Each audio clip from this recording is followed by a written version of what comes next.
It began on a Thursday night. Michelle Danner, 29, had just survived a brutal car crash outside Pueblo, Colorado.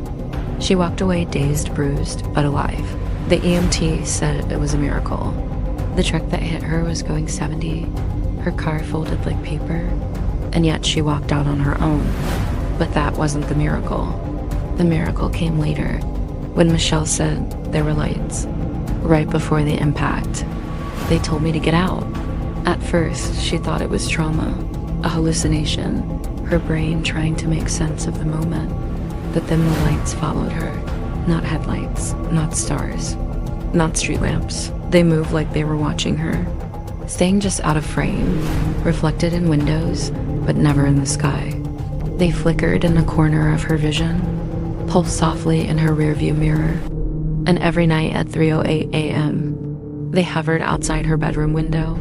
This is chapter 11, The Lights That Followed Her Home, a story of close encounters, whispered warnings, and a woman who survived an accident, only to be claimed by what saved her. Because not every rescue is mercy, and not all visitors leave. Michelle Danner should have died on February 12, 2021. Her car was struck by a speeding pickup outside Pueblo, Colorado. The driver had fallen asleep. No brakes, no warning. The impact spun Michelle's sedan off the road and down a rocky slope. When rescue crews arrived, they expected to find a body. Instead, they found her standing 30 feet from the wreckage, covered in dirt, no broken bones, no memory of climbing out. At the hospital, Michelle repeated the same thing. They told me to get out. When asked who they were, she said, "The lights."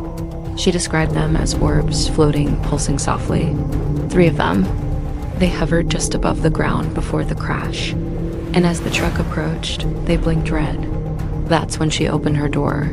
2 seconds before impact. Doctors called it stress, shock, survivor's delusion. But Michelle insisted the lights had warned her, and that they were still with her. At first, no one believed her, until she started sending photos. In every image, behind her, a faint glow, sometimes outside a window, other times reflected in a mirror, once hovering just beyond the tree line behind her house. Always 3, always dim, always symmetrical.